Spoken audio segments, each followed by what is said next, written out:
3, 2, 1, and go. And hello and welcome to another episode of the Double 18 podcast. The Chicago Bears finally won a game edition. I'm your host, Stephen Negishi. With me, as always, a regular guest to our podcast, Rishab Skiri from YouTube's DaWindyCity Productions, and my colleague from BearGogglesOn, online contributor Branden Donald. Guys, I want to thank you for joining today, and it's good to finally talk about something that so good to talk about. At least we're not talking about losses or, Fields looking bad, etc., etc. But I got to tell you that watching that game last week, I certainly did not expect this kind of performance, considering just how bad they look against Denver. Considering in the second half where they had a 28-7 lead and blew the game, and you have only 4 days to prepare for a road game against the Washington Commanders in Washington, and the rumors were swirling that this could be Matt Eberflus's final game if he loses. There were reports that both Kevin Warren and George McCaskey were in attendance. Perhaps they were ready to finally make a decision and tell him on the spot had they lost the game, regardless of the score last Thursday night. But Branden, I'm going to start with you. What stood out to you about last Thursday's performance, offense and defense? Well, first off, Fields continued his good play from the game against the Denver Broncos, which when you and I last spoke about this team, it was going into that Denver Broncos game where we kind of looked at it and said, you know what, that's a team that the Bears could beat. And if they could get over that hump and start to show something, obviously the offensive side, they showed a lot. And unfortunately, they just couldn't get it done in the fourth quarter in that game against the Broncos. And you're kind of watching this game against Washington, and they were slowly coming back in the third, and you're watching all the guys go down. And then finally, they were just able to pull it out. And that last second touchdown from Fields to DJ Moore, where he caught it and then just ran it in and absolutely broke the hearts of all the Washington Commanders fans. I think as a collective group, as Bears fans, we all kind of had that sigh of relief, like a deep breath of going, okay, unless something magical happens here, we got our first win in almost a year. And it was really good to see. But I think the biggest thing going into that game was the Bears continued their offense and how good they were looking. And that was so key, so crucial, because obviously you watch them go up against one of the worst defenses in the league in the Broncos. And then you had them go up against a team that wasn't very good defensively as well. So you wanted to see if they could continue that trend or if it was just a blip on the radar. And the trend continued. So obviously we need to see them play some better defenses moving forward and to see if they can continue to do this. But right now, there's a lot to like on that offensive side of the ball. On the defensive side of the ball, we saw Matt Eberflus finally call a blitz on the defense, which is something I think all of us were sitting back going, okay, you're calling 4 guys to rush the passer. That's not working. You need to dial up a blitz every once in a while. And finally we saw that, and it resulted in, I think, what might have been the highest sack total in the Eberflus era, which was I think they had 5 sacks or something like that. Absolutely. Yeah. Which is crazy for us to think about, saying that, oh, we got 5 sacks in a game. Yay, us. Yeah, it was crazy. I think a couple of the sacks, at least 2 of them, came in the final drive when the game was already sealed. Back-to-back sacks, if I'm not mistaken. Rishab, let me get to you. Offense and defense, this team finally put it all together. Thankfully, Fields looked incredibly sharp.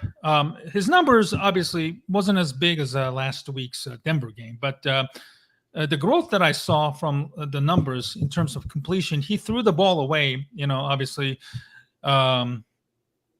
which lowered his completion number but the yards were still there. He and DJ Moore was just basically clicking all night. 230 yards, 8 catches. He was named the NFC Player of the Week, and well deservingly as well. So, from your perspective, do you think that maybe Fields has finally got it right, or is this a byproduct of maybe the offensive line, which finally looked very, very good and competent? Even though we still don't have a decent left tackle and Braxton Jones, do you think that led to his surgence, or do you see anything else that's been contributing to his sudden resurgence? Yeah, 100%. I mean, good offensive line play is always going to make your job easier as a quarterback. So, finally getting competent line play out of our guards this time. We had Tevin Jenkins back in the lineup, which I think that Tevin Jenkins insertion to the lineup was probably the biggest, impact any player could make on this team. Just adding one player besides DJ Moore, obviously, because he is that dominant up front for us. In last game going up against Jonathan Allen, he didn't allow any pressures at all in the first half. So I think Tevin Jenkins being back was definitely a big boost. We saw good play out of Darnold Wright, too, on the right side, who's having a really good rookie season. Nate Davis also looking pretty sharp after, recovering from the whole death in the family situation. So I think offensive line, obviously, like when you have a good offensive line, especially with the quarterback like Justin Fields, who at Ohio State, he only had good offensive lines and so much time to throw the football. So he hasn't really learned how to play behind a bad offensive line, but when you actually give him good time, he's actually good and usually solid throwing down the field. But in regards to like if he's turned a corner or not so far, I think we still have to see a lot more, right? Like it's only been, 2 really good games. It's been 2 amazing games, right? I mean, in those 2 games, he's had 630 something passing yards, 8 passing touchdowns, only 1 interception. So he's been out of his mind the last 2 games, but we still have to keep in mind it was only 2 games. We still have a lot of season left. So I think the quarterback discussions on whether or not to draft a quarterback next year are still going to continue until he keeps on stringing together performances like this. But if he keeps on playing like this, then we're not going to be talking about drafting a quarterback in May or in April, right? Because, we finally found our guy, which I fully believe that we do have our guy, but the Bears organization, other Bears fans, the Bears front office needs to see more out of him to fully commit to him, I would say. So definitely a step in the right direction, but we do have to see a lot more going forward. Mm-hmm. So I had a podcast recorded with Patrick Sheldon and Shraban Ganavarapu on Friday, the day after the game against the Commanders, and the conversation turned into regarding Fields' future with this organization. Certainly, the last 2 games have been very, very encouraging, but with the schedules suddenly looking a little bit more lighter in the next couple of weeks, guys. Regardless of the numbers that certainly we want to see a growth moving forward. The way that Justin Fields is playing, and the next 6 games, at least schedule strength wise, are a little more easier. And certainly, hopefully that we want to see the Bears build from what we've seen the last 2 games. And obviously, Eberflus has still been somewhat on the hot seat, regardless of this win against Washington. So the question that we've had in our discussion last Friday is the future of the Fields and Eberflus tied together. I think it was Danny Parkins on 670 The Score said that at least both of them have earned the right to be evaluated until the end of the year. And if Eberflus, coaches the way he did against Washington, where he was aggressively blitzing a lot on, throughout the game, and if the defense somehow produces enough, and if Fields continues to show growth moving forward, and I want to know, Branden, let me start with you. Do you think that both Eberflus and Fields are tied together, where you cannot fire Eberflus and keep Fields for 2024 and beyond for a new coach? Or do you flush them together? If you're going to fire Eberflus, do you move on from the Fields as well? There's so much season still left to go right now where, if if we're going to have a roller coaster of a year for both of them, then I say you're probably going to have to tie them together. But for right now, if you're just going off of the last 2 weeks, which we have, I would say, you look at that Denver game, the reason that we lost that, I would say ultimately had to be the defensive side of coaching. And of course, Eberflus calling that game. And, it's not very often you get to see a massive collapse like that. And that's going to be factored in. And then you look at that Commanders game, the Bears lost a ton of players still on that backside. They were still able to play. They gave us a little bit of a scare in that third quarter of where we thought the Commanders might come back. I know certainly I was sitting down watching it going like, okay, here we go again. But I think if Fields continues to play the way that he is, but the defensive side of the things, I know Eberflus said he wants to bring in a defensive assistant, really, or a defensive specialist. I forget what the official senior defense analyst or something. Yeah, someone to come in, which I think is going to help him a lot because he's doing a ton right now. But ultimately, if the Bears team doesn't do great, let's say they only win 2 or 3 more games this year, but Fields on a consistent basis is looking better and he's looking good, and we're having games like we kind of saw at the end of last year or throughout kind of like that last portion of last year where it was really high scoring games from our offense due to what Justin Fields was looking like, but we're also giving up a lot. I think it's probably time to consider moving on from Eberflus and then seeing what you have for that pick, because ultimately, we don't know what Carolina is going to look like for the rest of the year. We don't know what the Bears are going to look like. And you might just have a situation of where a new head coach comes in and says, listen, Fields was good last year. We have the number 1, and let's just say we have the number 2 pick, which currently, if the draft happened today, we would have. So that would be a situation where we might see a head coach say, listen, Fields did good, but I have the ability to put my stamp on this franchise, go out there and get Caleb Williams, who, if you listen to most of the scouting experts talk about, they think he's better than Trevor Lawrence. They think he's better than Joe Burrow. Like he is pretty much being talked about as being a top 5 quarterback, basically coming out as a rookie. That's how much hype this kid has around him. And you might have a situation where a guy like, for instance, Ben Johnson, the offensive coordinator for the Detroit Lions, if we were to go down that route, he might just say, listen, I want my guy coming in, and they might move away from Fields. But it's going back to your question, it's really a interesting one. It's just one of those things where the season really has to play out, because they could both be tied together. It could be Eberflus is gone and Fields stays. It could be they both gone, but that's just because a different head coach comes in and sees things a little bit differently.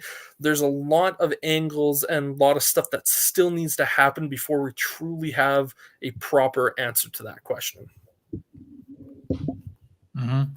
Rishab, what are your thoughts on both Eberflus and Fields tied together? What will it take if you're to be a Bears head brass to consider maybe Fields bringing back and pair with another coach? This would probably be his third head coach if Eberflus is gone. But are you comfortable with the Flus being, let's just say hypothetically, the Bears finished 7-10? And, the Fields, as Branden was mentioning, looks really good in almost every game moving forward. Do you bring them back together, or do you basically clean house together because they're both tied together and you don't want the new coach to be saddled with the guy that was drafted from a previous regime? Like we've done this so many times and with very, very, lack of success.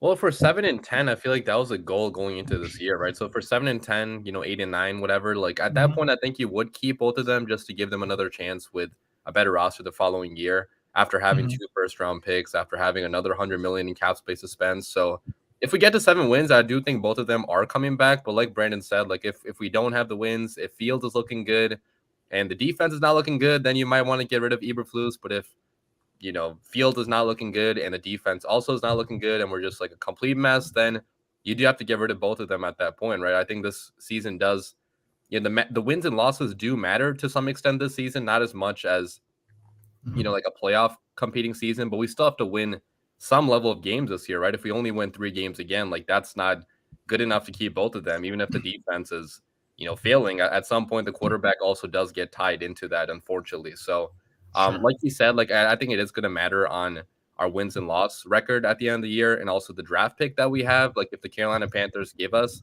the number 1 pick, that does change a lot, I would say, because like we've been saying, Caleb Williams is a generational type of prospect that if Fields is not having a great season, then you probably do get him. Even if he's just having like an average season, right? So it does depend on how we finish, this year. But I really do hope that at least Fields we can keep here, because I've been a big fan of him, and I'm sure a lot of Bears fans have been as well. Yeah, I want to see him do great.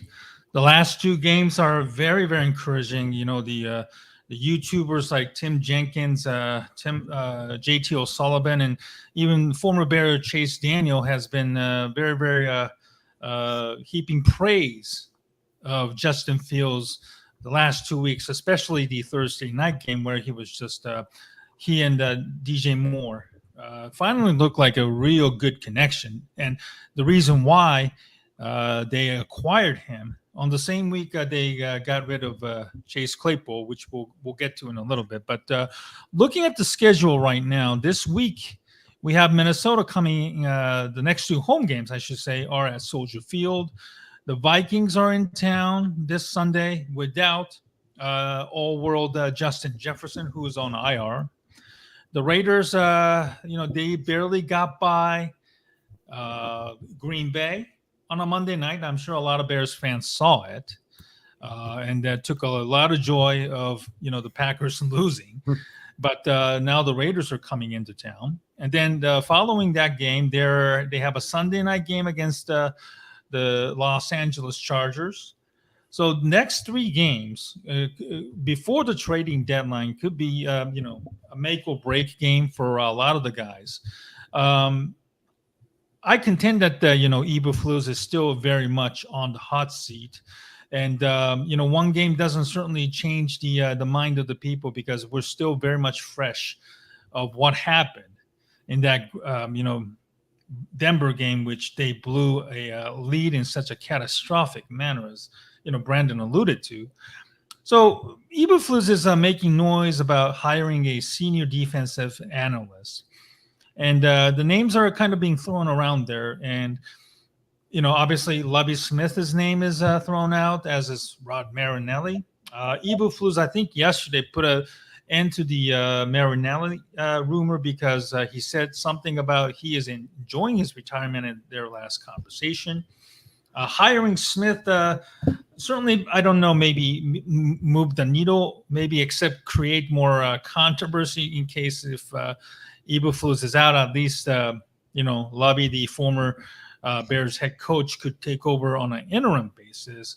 Other names that are probably not being thrown around yet that I'm thinking of is Mike Zimmer, a longtime defensive coordinator who recently was ousted from the Vikings head coaching job, which I think he was fired in 2021, probably from 2014-15 to 2021. He knows the division very well, longtime DC. So my question to you guys, let's start with you, Rishab, this time. Who do you think is the defensive analyst that the Bears are looking to hire, and how will that help the Bears and Eberflus, or what kind of an impact do you want to see this person make moving forward?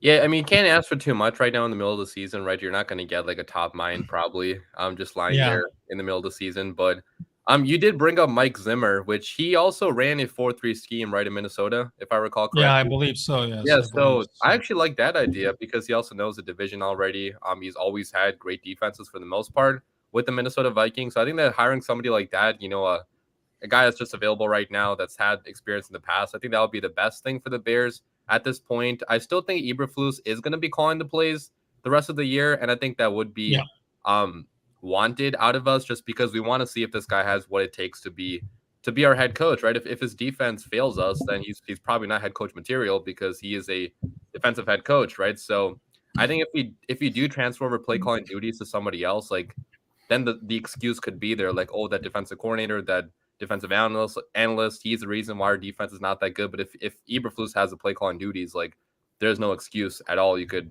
make there. So I still think like it's not going to matter who we hire here too much, but it could definitely help us, hiring a smarter guy like Mike Zimmer or whoever else is available out there. Which I can't really recall many off the top of my mind right now, people that are available, but I know that Lovie Smith definitely has been thrown in there, which I know a lot of Bears fans will be happy about. But I'm also wondering if Lovie Smith would want to come back to the Bears after we fired him after a 10-win season, perhaps. Sure. So we'll see. Branden, what are your thoughts on the question that I posed about who the analyst and how he is going to help out the Bears? Yeah, I think right now, obviously the analyst would be coming in maybe 2 days a week just to kind of go look over the all 22 film, kind of give his 1-2, and just kind of that's pretty much the role Eberflus is looking for. I don't think it's going to be Lovie Smith because obviously Lovie Smith still kind of in that coaching realm. I'm sure he wants to get back into like a defensive coordinator role. I'm not entirely sure. I haven't heard anything. I don't think Eberflus would bring him in just because obviously this was the last guy that was considered a successful head coach for the Chicago Bears era. Obviously, he was a head coach last year. So I feel like Eberflus might look at Lovie Smith and go, okay, like if I bring him in as an assistant, is it going to be a situation of where I have this guy hanging over my shoulder going, are you sure you should really be doing this? And kind of poking at his ear. I think a guy, again, kind of also fits this bill, but has been out of the coaching game long enough to the point where I feel like it could happen. And he's gone on record to say that he would come in and do it is Dave Wanstead, former head coach. He was okay. He was a head coach for us back in the 90s, and he's and gone he still on work as a analyst and live in the city all year long. So yeah, and he's gone on record to say he likes Eberflus, he likes Ryan Poles. He would answer their call if they were looking for someone in that type of role, and he said obviously he still wants to do the TV and the radio and that type of stuff. I feel like that could be a fairly good guy because he already knows of the players and what the team is currently doing at the moment, just because he's an analyst for the Bears right now. I believe it's for NBC Sports. that is correct. So I feel like he would probably be a pretty good guy to come in and do it right now, just because he's already so knowledgeable about the team. He's been around the culture for the Chicago Bears as a head coach, so he could, but he's been out of the game for so long where I don't think Eberflus is going to feel pressure from him of like this guy that's looking over his shoulder, and that's kind of going to be the true kind of like, oh hey, I'm just here to give that specialist and just advice for you moving forward. But Mike Zimmer I could see being a pretty decent candidate, but the question is, would Mike Zimmer want to come into Chicago? Maybe he looks at it and goes like, oh, I was a Vikings head coach, I can get potential backlash or I could get revenge on them.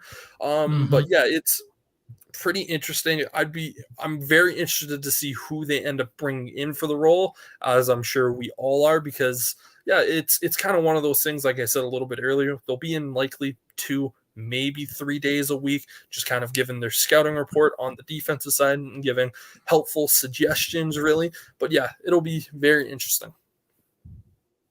Yeah, it will be interesting because the time is running out, and you might as well start making calls. I'm sure they're making calls right now, doing interviews, whether in person or over the phone right now, and maybe bringing them in to take a look at the tapes, breaking them down, and just to give them a feedback and analysis of what they're seeing and what they would do, or what Eberflus should do with the the formation, as well as the the defense alignments moving forward.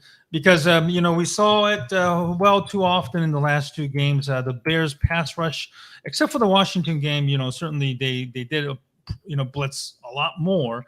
That's a little bit of an improvement compared to, say, Alan Williams was defensive coordinator not too long ago.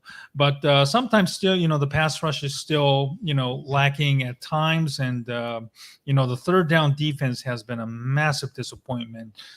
third and 10, third and 15, they keep giving up yardage after yardage.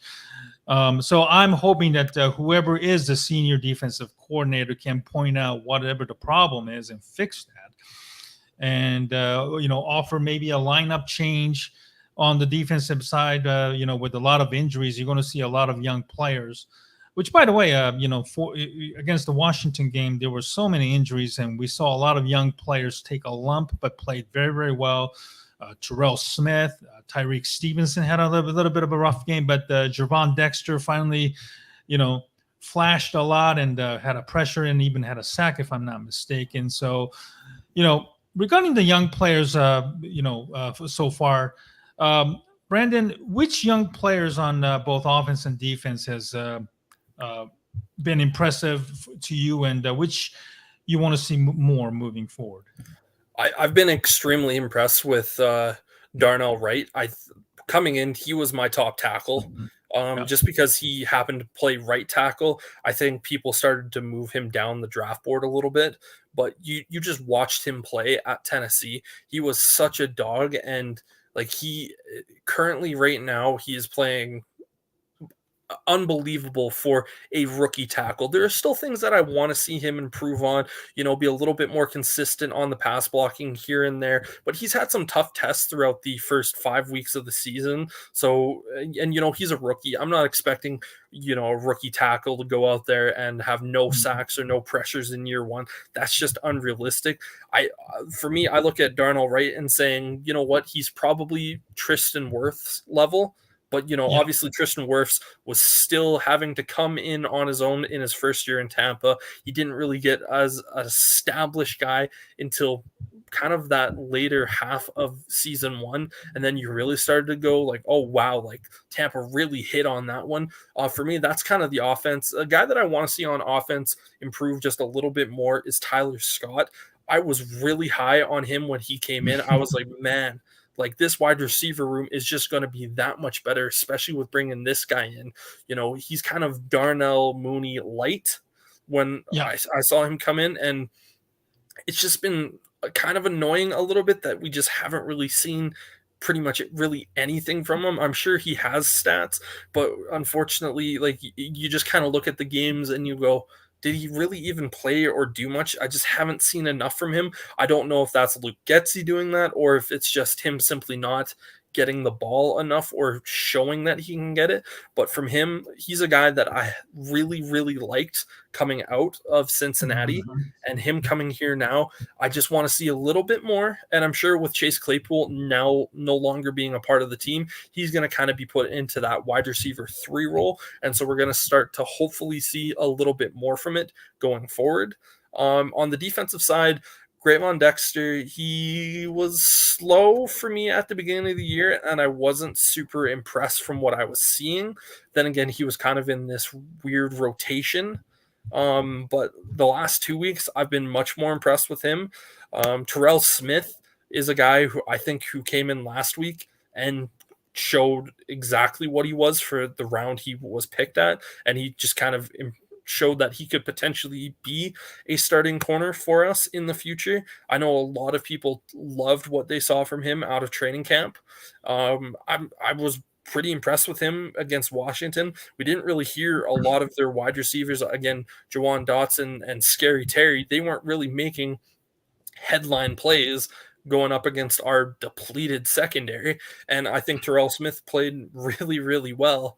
On the defensive side of the ball, Zach Pickens, I would like to see do a little bit more because he was supposed to be this pass rushing defensive tackle that was going to come in and really kind of help from that interior side. And we really haven't seen that. Stevenson, again, I always kind of looked at him and said, he's a good player. It's just going to take him a year to kind of figure things out because he's such a physical corner. He's really just testing the boundaries right now. He's getting beat a ton, but I kind of expected that year one. And with Jalen Johnson being out for as long as he was, I think he was being targeted a little bit more. So I'm not really too worried about him at the moment.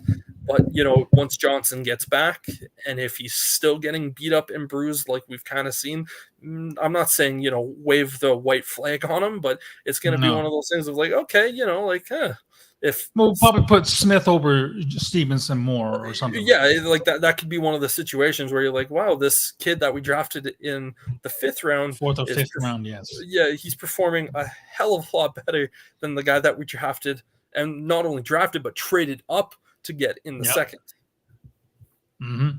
Rishab, the rookies are really starting to get a lot more, minutes. And last week's game against the Washington, with so many injuries, they were thrown into the action even week before against the Denver Broncos. And this rookie class is starting to emerge, and they're taking some lumps. Stevenson, we mentioned earlier. Darnell Wright kind of whiffed on the that bad 4th and 1 shotgun run against the Denver Broncos, which he admitted he whiffed on it. But you have to be somewhat encouraged by the talent that they're displaying, and certainly maybe a lot of rookies should be getting a lot of playing time moving forward. Which rookies have you been very, very impressed by? Yeah, so number one, definitely Darnell Wright. I think Branden already talked about that. We're not expecting him to be perfect in year 1. He's a rookie, and most tackles don't do that well until year 2 at the earliest. So I think his anchor definitely has been really good. His ability against power has been really, really good. He's been beaten against speed a couple times, but that was kind of to be expected going to the NFL. Like, he was more of like a power type of tackle where he has a good anchor, but maybe couldn't move as well. But in the NFL, we actually have seen him move a lot better than we thought he could coming out of college, partly because he also lost some weight after being drafted. I believe he lost 15, 20 pounds before training camp. So definitely impressed by Darnell Wright. Aside from that, on the defense, Terrell Smith last game had a really good game. Remains to be seen if we'll see anything more out of him, but I think his physicality, his aggression that he plays with is definitely needed in this scheme. Because we do like those physical cornerbacks in this Eberflus scheme. And I think the scheme in general sometimes is not really helping him out that much, like both Tarek Stevenson and Terrell Smith, because we play our cornerbacks so far off from the line of scrimmage where they can't really press and be physical like you would think they could be, being such physical cornerbacks coming out of college. So I think Eberflus definitely has to do a better job of putting them in a position to succeed 100%. But, they can obviously get better, they can improve, but they've already showed some flashes. And Javon Dexter, last game he had 6 pressures via PFF and looked really good as a pass rusher. I think in run defense he can definitely still improve, but that's an area where a lot of rookie defensive linemen do struggle. And aside from that, I think Branden didn't mention Roschon Johnson too much. Roschon Johnson has not gotten too many carries. I feel like so far. He also had a concussion last game, so it remains to be seen if he can be that RB1 eventually. Maybe not this year.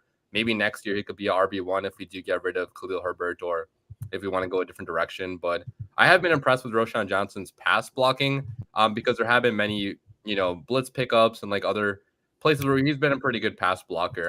Hasn't gotten too many carries though. I do want to see him get more carries eventually. But really impressive rookie class, I'd say. In back-to-back years by Ryan Poles, like he's not, as opposed to like Ryan Pace, I feel like he has hit on more draft picks early in his GM career. I apologize.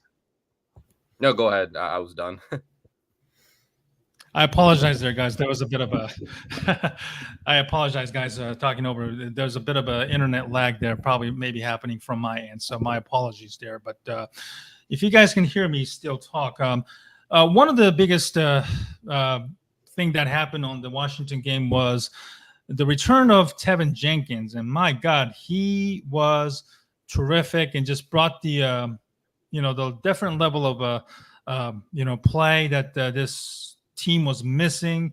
He's injury prone. There's no question, but if he's if he's healthy, my goodness, he is somebody that the Bears are offensive line or just the team in general was certainly missing. And Branden, Tevin, when he was in the lineup, the Bears offense looked like a completely different team out there. And maybe hopefully this is the reason why Fields were not looking good. And hopefully Tevin, as long as he can stay healthy, and you have Nate Davis finally moving on from the family tragedy and focused on football, you have a decent interior line that can help not only the run but also the protection against the tough defensive tackle, nose tackles. Don't you think? Oh, without a doubt. And, having Uh-oh. Tevin Jenkins back is so key and so important because when he was drafted, like he was this phrase just kept going through my mind that year. Like I thought we were going to draft him 20th overall. Like I loved Tevin Jenkins coming out that year. I remember a scout saying he is Quentin Nelson as a right tackle because that's what he played at Oklahoma State was right tackle. And that's what I thought we were drafting him as because at that time we had Charles Leno Jr. as our left tackle. And I was going, okay, we got the tackle situation figured out. And then unfortunately, the last few years, he's just been kind of thrown around at basically every offensive line position with the exception of center and obviously the injuries. So for him, it's kind of been trying to basically learn every offensive line position. But now that he's at left guard, if he can stay healthy, I think he can be a really dominant left guard because he would be a big guard at 6'6". I know when he was talking with Bears reporters today, they were asking him, like, what have you been doing? And he said, I've changed my diet up completely because I think if I'm lighter, I'm going to remain a lot more healthier, which is advice I should probably take. But it's one of those things where like he noticed that he's already feeling better and he's still playing incredibly strong. And Tevin Jenkins, when he's out there on the football field, he is a nasty MF, which is something that I kind of feel the Chicago Bears offensive line has been missing. That's the best way to describe it. And that's a compliment to him as well. Yeah. Oh, without a doubt it is. And, you heard Ryan Bowles talk about it, kind of about Darnell, right? Is that, he's an amazing guy off the field, but on the field, he's a nasty MF. And now that we have two of those guys, you're like, man, like this offensive line. I remember our last conversation. I said this offensive line is really improving, and that was without having Tevin Jenkins out there. And I think with him only getting healthier and him only playing more, he's only going to be that much better moving forward. And our offensive line is only going to continue to improve. And he's been fun to watch, obviously kind of doing that rotation where he's off for one series and then kind of going back in, coming off of an injury. And him being injury prone, I think is probably the best thing for him. The only annoying thing is that Cody Whitehair is going in and out of center, which we kind of saw in that Washington game. Whitehair struggle, to say it politely, snaps, yes. With some of his snaps, which was always the big thing for me when watching Whitehair at center. He's always kind of had, like, you always know when you're watching Whitehair, you're going to get 3 to 4 high snaps that the quarterback is going to have to be athletic enough to catch, bring down. That's always been one of the things with Whitehair. Exactly. But you just kind of got to accept it. But if this is the line that we can see moving forward for the rest of the year, that's not a bad offensive line with the exception of Laramie Bourne. Yeah, Rishab, you had to be very impressed with Tevin Jenkins coming off an IR and then having to play 4 days later, coming off without much practice, and despite all of that, he still looked very, very good. And once he gets into shape, he's going to be so much help both in the run game and the passing game. Don't you think? Yeah, injuries are the only thing with him I'm still scared about because he's gotten injured every single year of his career. Even this year, he got injured. Looks like we're having some even this year he got injured at the beginning of the season. He's obviously coming back now. We'll see if he can get back, fully in shape. I shouldn't say in shape, but like fully healthy. Sometime soon, hopefully he's able to play every single snap the next game. That'd be pretty fun. But yeah, I mean, I think you guys already said it best. Like he brings a mentality and a level of physicality that we lacked before he got drafted by the Chicago Bears. Like it's the type of like Olin Kreutz mentality where like, yeah, I'm like F you, like I'm gonna be better than you are, and just plow you to the ground, basically that type of mentality. So it's definitely nice having him back in the lineup for sure, and we'll see if he can be healthy long term. Because I still think there's question marks about his long term health, and if he's not fully healthy, for you during a season, like do you even extend him after the season? Obviously, we want to because he's such a good player, but availability does factor into that as well. But we'll see. We'll see what happens with his health going forward. It's been a very encouraging first game though, for sure, for him. Absolutely. So, with the trade deadline coming up at the end of the month, we already show you the schedule for the month of October. This week, Vikings. Next week, Las Vegas, and then the following week, Los Angeles Chargers. So, with the record, the Bears currently sitting at 1-4. The next 3 games will make or break the season, certainly. And the Bears have already got fleeced, unfortunately, with the Chase Claypool trade from last year, which thankfully Ryan Poles admitted his own mistakes and finally moved on when they traded him away basically to Miami last week for I believe it's a 6th-round pick of next year, and the Bears gave up Claypool and the 7th-round pick of next year's draft, if I'm not mistaken. But with the trade deadline coming up, what do you want to see Ryan Poles do, if at all, or you're just basically hesitant that he might get fleeced again because of what happened with Chase Claypool? Let's start with you, Branden. What do you want the Bears to from if they were buyers? If they were buying somebody, who do you want to see the Bears pursue? That's a very good question, because for me, I'm probably the worst person to ask when it comes to buying, because I'm always, if you're going to try to make a move, it's probably better to do it during the off season, because just bringing in a guy, let's say for a rental, I know there's a lot of Bears fans that would love the idea of bringing in a guy like Chase Young, but let's say you trade for Chase Young and at come the end of the year, he's like, I don't really want to play here because the defense doesn't really fit my style. And then he decides to walk, or, you could franchise tag him, but then he just goes, well, I'm not going to play for you. I wasn't drafted by you. All that happened was you traded for me. And unfortunately, I didn't really have any options. But, for me, if I'm the Bears, I don't look to buy anyone this year. I know the idea of that Chase Claypool. I was a fan of the Chase Claypool move last year. I think, on paper, it was a good move. I kind of questioned the amount that we paid for him. Yeah. But ultimately, I was like, you know what? It's probably like we're going to find out, and we're going to find out quick. And we did. He wasn't the guy for the Bears. If I'm the Chicago Bears, I'm very much in a seller's mentality, but like, you're not going to sell the farm. Like, I heard a report this week that the Broncos might enter into a fire sale mode, which, what that could mean, who knows? They could basically try to trade away everyone, or it could be like, we're going to trade away Jerry Jeudy, and that's going to be the end of our fire sale. But I think the Bears, for this trade deadline, they need to have the phones completely open to pretty much most of the current Chicago Bears players.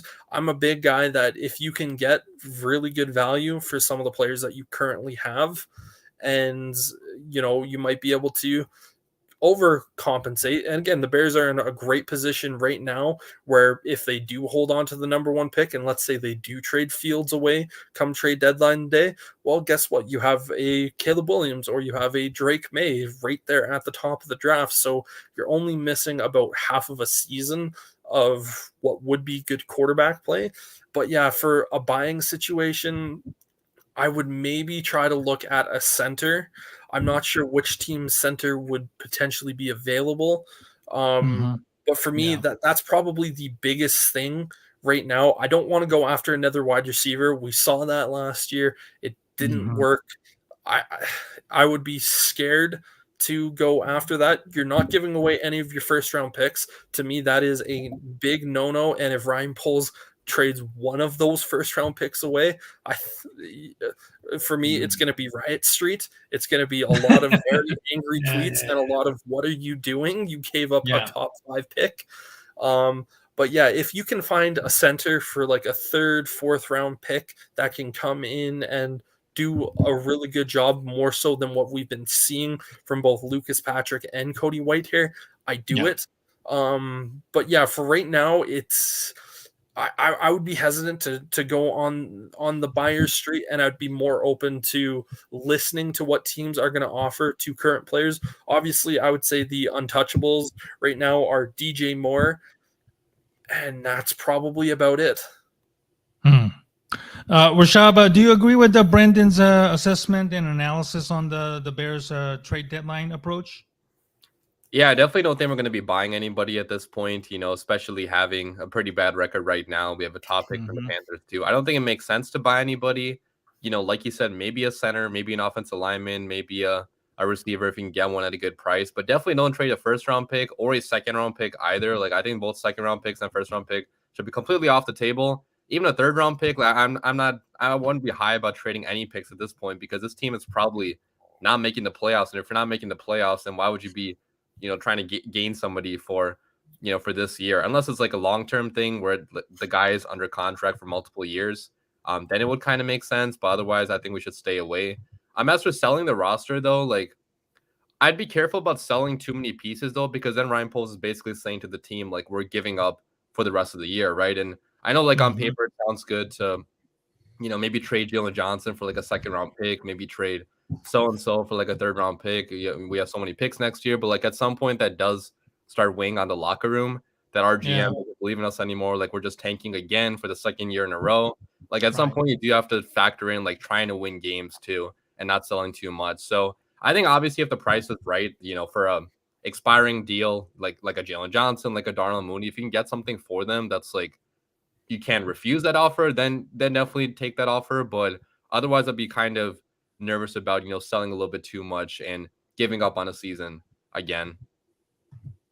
Yeah, I know Chase Claypool talked to the media members in Miami today, saying that losing really took a toll on his own. But for a guy who has questionable work ethic, but has tremendous amount of talent, I should say, tremendous amount of talent, but questionable work ethic. That's somewhat rich considering what he did here in Chicago. But a lot of guys certainly they're used to winning in high school, college. And then, having lost 14 games in a row dating back to last year and just having won a first game this year, certainly a relief off of their shoulder, but they still have to kind of build upon that. If they go on another losing streak, and then lose game like they did in against Denver, which is a, soul-crushing defeats. I think, certainly guys like Jalen Johnson, whose contract is up at the end of the year, could be dealt maybe to a contender for maybe a high second or, a couple of picks in 24 or 25, depending on his health also too, because Johnson was have been off the last couple of games as well. So, Eddie Jackson could be a candidate as well if he is healthy and if he wants to play for a contender. Certainly, those are the names to keep an eye out on. Given that they're, youth movement in the secondary, it wouldn't surprise me if they decide to move on and give more younger players a shot moving forward if the Bears are still struggling to build upon the Washington win as well. So let's talk about the this upcoming week's game against the Minnesota Vikings. I saw the Vikings Chiefs game at home, and the Vikings certainly hang tough until the very last drive, and they ended up losing 27-20. The big story, of course, is their all-world wide receiver Justin Jefferson going on IR after suffering a hamstring injury, and certainly I think a lot of people might see this as another opportunity for the Chicago Bears to win against an opponent that doesn't have their number one weapon. Rishab, let's start with you. What scares you the most about the Vikings, even without Justin Jefferson? Kirk Cousins, probably. I mean, I can't believe I'm saying that, but Kirk Cousins is actually having, a really good year so far. He is, I think, second in the NFL in passing yards. He's been a really accurate quarterback, the last 2 years. And he's not like an elite quarterback, obviously. He's not going to be like a Mahomes or like a Aaron Rodgers, but he gets the ball out of his hands quickly to his receivers in space. He's like a like a point guard in that offense, and that's basically what you can ask out of him. So I think Kirk definitely does have, that aspect to his game where he could be a quarterback that could be putting up a lot of points on our defense with how bad our defense has been so far this year. But besides for Kirk, though, there aren't too many other pieces on this offense if Justin Jefferson is completely out, besides Jordan Addison, obviously. But even Jordan Addison, I think, was limited in practice today, so we're not totally sure if Jordan Addison is going to be playing either. He probably will. So he could be a weapon, but definitely scared about their offense 100% because their offense has been scoring decent amount of points. They have the number 2 passing offense in the league and a pretty smart play caller too in Kevin O'Connell. So definitely, scared about their offense with how bad our defense has been. But we got to keep in mind our defensive backs are coming back for this game. Jalen Johnson's coming back probably. Eddie Jackson should be back. Kyler Gordon should be back as well. So we will be getting some help back, but I'm still a little bit nervous. Like, is this going to be another shootout type of situation where, the score is like 28-28 and we have to have Justin Fields go down the field to score a game-winning drive, which he hasn't done so far. So a little bit scared about that situation developing. Branden, regarding the Vikings, certainly without Justin Jefferson, they still have, TJ Hawkinson and then Jordan Addison. They still have, 2 capable players to throw to. From a defensive side, they still have Danielle Hunter, who the Bears were rumored to be pursuing this offseason. Will be a free agent after this year. He's got, I think, 6 sacks or so already. Harrison Smith is still there, the veteran safety as well. What do you think that the Bears should do going up against the Vikings this week from an offense and defensive standpoint? From an offensive standpoint, you got to look at what you did last week. The Vikings do not have the same level of talent, even close to the Commanders' defensive line. And you handled that Commanders' defensive line very, very well. Darnell Hunter, 6 sacks, great. If you're the only guy we have to worry about, then for us, it's going, okay, we put focus on him.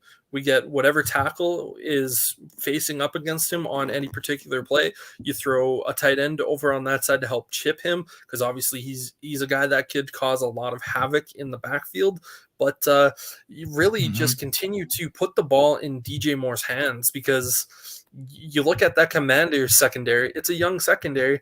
And when I look at the Vikings secondary, it's still fairly young with the exception of Harrison Smith. But yeah, regardless, you can still get after this Minnesota Vikings backfield. And again, you saw what DJ Moore does after the catch. Just put the ball in his hands and watch the man work. 230 yards, 3 touchdowns, most of that coming after the catch. We saw the first catch he had where he ran backwards for 6 and then made it like 54-yard gain. If you can just continue to do that, I'm worried about the run game because I just don't know who's going to be healthy, who's going to be available. Obviously, Deontay Foreman, he's going to be in there for us this week, which, we saw what he could do in Carolina last year. If we can get more of that than what we saw in the preseason with him, I would be rather happy. It's just after that, I just don't know who's going to be healthy and who's going to be available. If he goes down, are we going to have to go back to our fullback running the ball again, which I thought was all really comical for us to go, haha, we're beating Washington with a fullback as our running back right now. That's kind of cool and ironic to see happen, but I wouldn't really love to see it from our offensive standpoint going into this week. But again, just kind of go back to what was working the last few weeks, allow Fields to move in the pocket and then outside of the pocket as well. Just get the ball to DJ Moore. We've seen what happens when that happens. And when you're on the defensive side of the things, TJ Hawkinson is going to be a big threat. Obviously, he's kind of been Kyle Pitts since moving to the Vikings. He's just kind of not been utilized, I think, in the best way possible. With no Justin Jefferson, he could have himself a very, very big day. Now, Jordan Addison, he was my favorite wide receiver in last year's draft, and I looked at that when they drafted him and went, oh no, that's not good for us, having those 2 guys in the same field. Yeah. But, with Justin Jefferson out, could this turn into the Jordan Addison show where this is his breaking out game? So Jalen Johnson, we know he's wanted to face off against Justin Jefferson ever since his rookie year. But, today or going into that game, you're not going to have to face off against Justin Jefferson, but you are going to have to go up and face a very talented player in Jordan Addison who could have a big game. And that's a guy I think they need to very much key in on. If he is unhealthy and doesn't play, it's really going to be stopping the run to the best of your abilities. It's going to be interesting to watch. Unfortunately for all Bears fans, I think this is just going to be one of those games where we're going to have to deal with a shootout again. We're probably going to see I don't know if either of you guys are bettors, but we're probably going to see upwards of 50 points in this game. I would have to imagine probably close to 30 points per team, which is one of those things where when you're looking at your defense like we are in the Bears going, oh God, please no. And you're looking at the Vikings defense, you're going, okay, Justin Fields, let's see if you can do this 3 weeks in a row. And I think that's going to be, again, one of the keys of the week. Can Fields go up against another bad defense and continue that good run of form?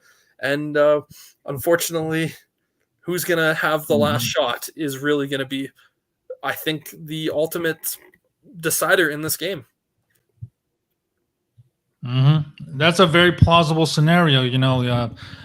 Hopefully, I think the Bears will rise up to the challenge. Dick Butkus, we didn't mention too much about his passing last Thursday, just right before literally the Washington game. I'm sure they will have a moment of silence before the kickoff. Hopefully, the defense will rise up to the challenge. Again, like you said, Brandon, I would expect some, botched, defensive, coverage, close to bringing down Kirk Cousins and then only to give up a touchdown passes here and there, perhaps. But hopefully the defense will rise up again, playing at home and coming off a victory and, a mini bye to, rest up.